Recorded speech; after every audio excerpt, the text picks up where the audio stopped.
On a 10 minutes. On a un peu plus de 10 minutes pour les questions. Donc, qui veut prendre la parole? J'ai compris qu'il fallait faire circuler le micro, mais je sais... Ah, il est là. D'accord. Qui veut prendre la parole?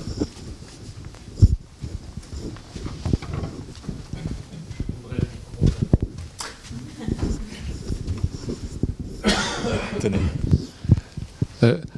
Jonathan, si j'ai bien observé à la fin de ta communication, tu montres que de plus en plus on a tendance à renvoyer les gens aux prédicateurs en même temps qu'ils lisent l'Écriture.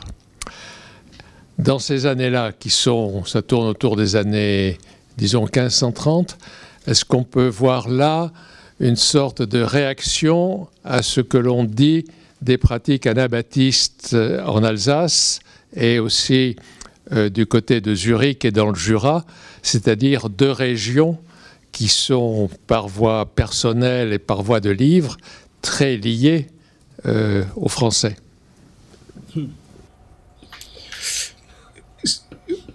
Tu veux dire que Erasme, dans son argumentation contre la Sorbonne, quand ils disent qu'il faut aller à la prédication, c'est à la fin des années 30 que Erasme répond aux censures des théologiens. Et il ne mentionne pas des exemples contemporains. Et s'il y a des choses à comparer, c'est des échos, mais j'ai pas de... Et peut-être il y a des autres qui connaissent la correspondance d'Erasme mieux que moi, mais j'ai pas feuilleté pour des références à la prédication ou d'autres exemples qui auraient pu sont dangereux à Erasme. Est-ce que... Parce que j'ai pas d'écho, même dans la correspondance de Lefebvre, d'Étape et des autres fabristes, de telles choses en Suisse, de la prédication des anabaptistes.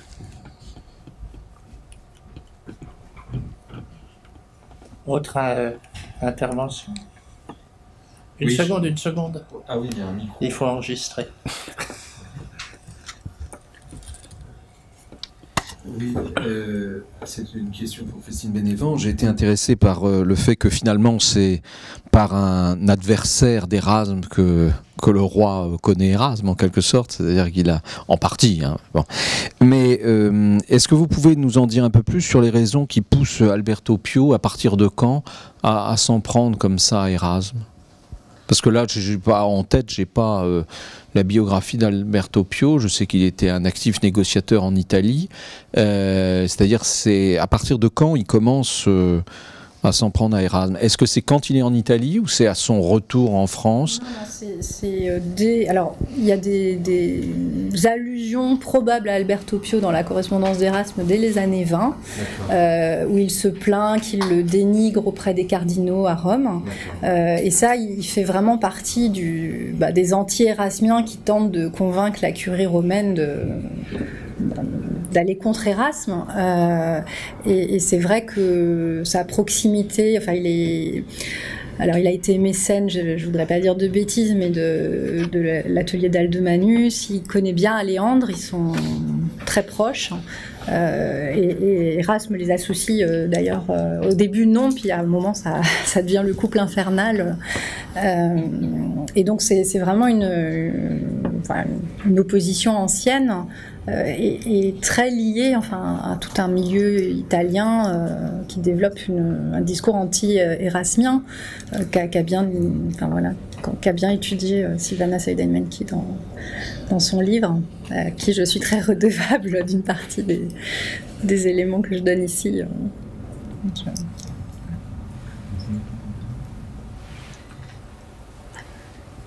Je pense pas que on sait beaucoup plus par rapport à l'édition critique de la polémique, c'est-à-dire des réponses d'Erasme, n'est-ce pas? Myron Gilmore a fait ce volume, n'est-ce pas? Et on ne pense pas, je ne pense pas qu'on est allé plus avant. C'était certainement aussi une réaction au sentiment que les lettres, les belles lettres étaient transmigrées au-delà des Alpes, que maintenant on avait la grande tradition humaniste, devenue étrangère à l'Italie, quelque manière. Ça, c'est aussi une question de conflit d'identité nationale dans le sens en qui on peut considérer Erasme comme représentant d'une culture qui est au-delà des Alpes, n'est-ce pas? Je ne savais pas, ces manuscrits, c'est très belle, les miniatures aussi, c'est tout à fait nouveau pour moi, mais je ne connais pas de contributions plus modernes par respect à cette édition, à cette étude de la dernière du siècle. Alors, il y a eu une édition critique de la Responsio d'Alberto Pio, financée en partie par la ville de Carpi, d'ailleurs, assez récemment. Oui, il y a eu une édition. Voilà, oui, mais là aussi, il y a rien de nouveau, c'est ça. De nouveaux documents. C'est ça. Merci. Vous êtes sur les fronts les plus avancés.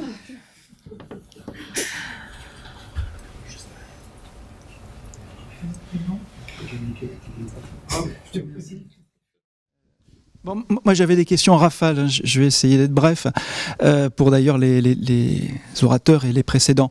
Tout d'abord, la question de Guillaume Budet et de son public.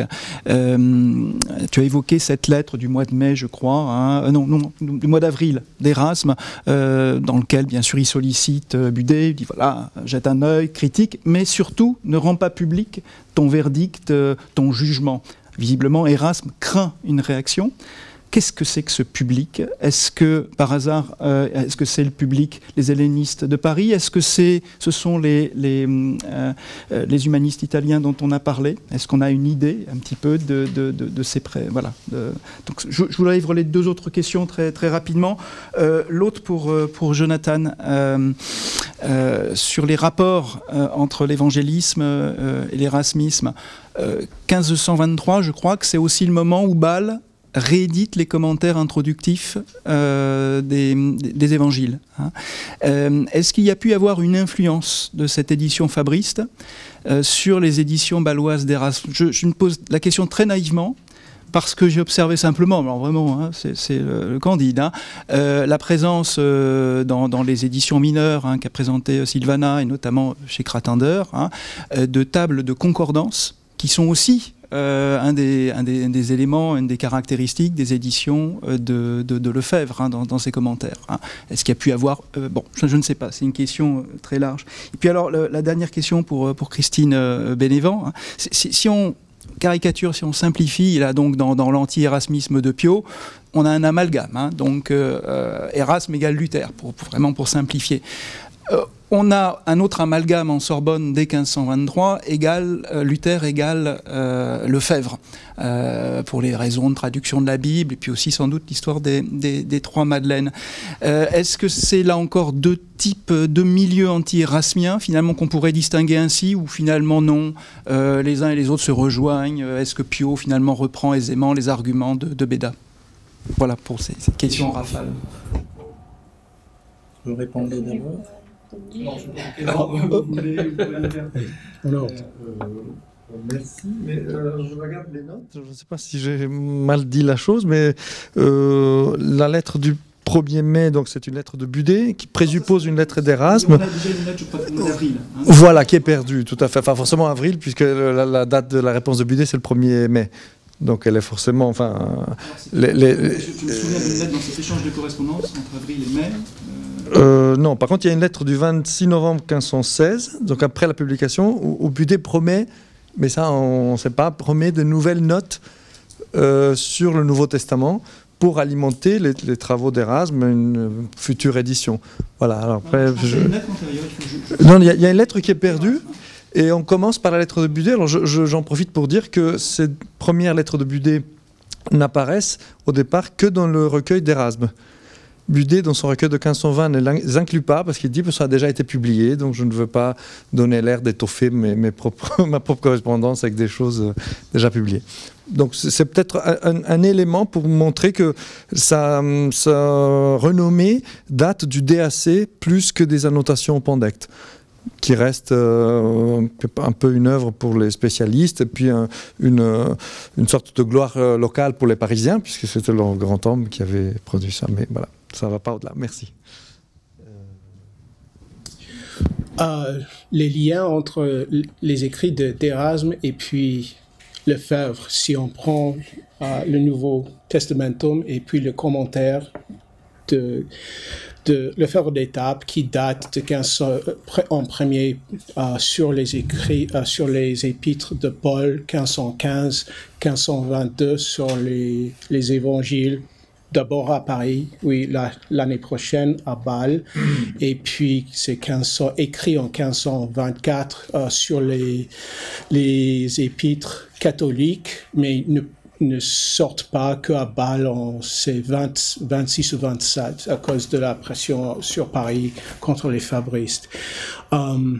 C'est pas moi qui a fait la comparaison, surtout c'est Quiverot que Mann rapporte des indices où Lefebvre en 22 a pris des leçons d'Erasme, même des critiques sur l'Hébreu de 7.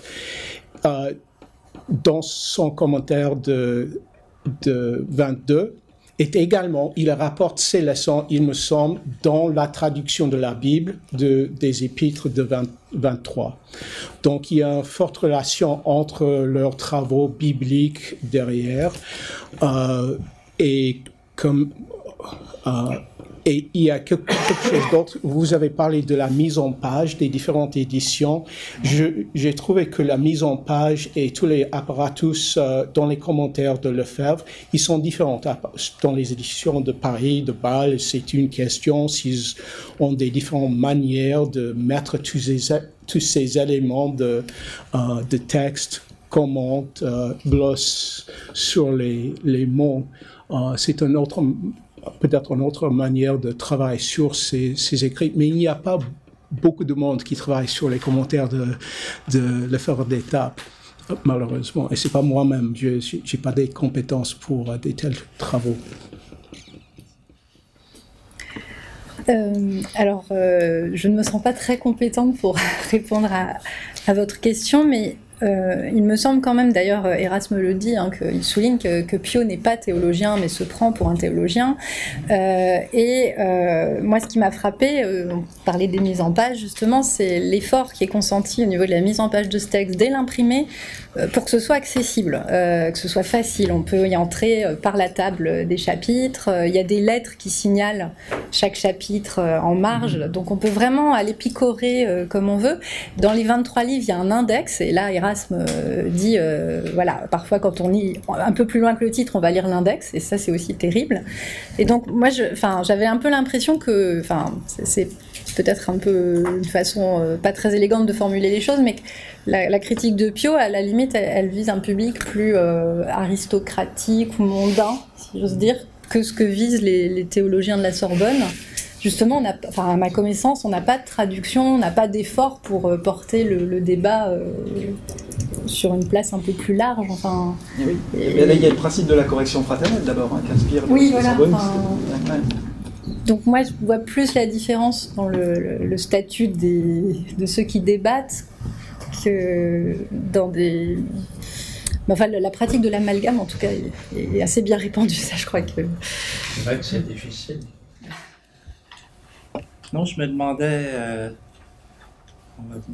à propos de ce que vous nous disiez, d'ailleurs, ce que vous nous disiez tous les deux, quel est quand même, il y a derrière un certain arrière-plan politique. La répression de 1525, il y a des raisons pour cela, le fait que le roi soit, etc. Mais ces manuscrits que nous avons découverts grâce à vous, est-ce que c'est quelque chose qu'on lit? Je ne suis pas absolument convaincu. c'est un objet symbolique, c'est un objet de pouvoir, c'est un objet de démonstration. Mais la question que je voulais vous poser, il y a eu 2 noms qui sont apparus. Celui de Guillaume de Montmorency. Je ne parle pas de ses petits-enfants, mais chambellan du roi, etc., de plusieurs rois successivement, et puis celui de Guillaume Budet. Dans quelle mesure est-ce que, en somme, la politique de la bibliothèque dite royale relève du roi, ou bien, malgré tout, il y a d'autres intermédiaires qui font qu'il y rentre à certains types de textes, et dans certaines conditions, et pas dans d'autres. Je n'en ai aucune idée. Oui, bien sûr. Non, mais c'est ce que je disais en conclusion, c'est que il y a beaucoup de médiateurs, en tout cas. Néanmoins, dans ce cas précis, alors pour faire l'équilibre, j'aurais dû davantage évoquer la traduction de la paraphrase de René Fam, hein, qui justement, je pense, va vraiment tente d'infléchir les choses dans l'autre sens. Hein, on le voit bien à la lecture de son épître dédicatoire aussi. Et donc, je pense qu'il y a vraiment eu des enjeux assez forts autour de ces traductions en français pour le roi. Enfin, c'était quand même... moi, je serais assez portée à croire qu'il a quand même eu connaissance d'une partie des arguments d'Alberto Pio. Par quel biais, je l'ignore, mais il y a quand même des choses qui se jouent dans ces années 30 voilà, moi qui me porte à penser que ça atteint son oreille. Hein. Si je peux poser une question, c'est à vous deux, en fait.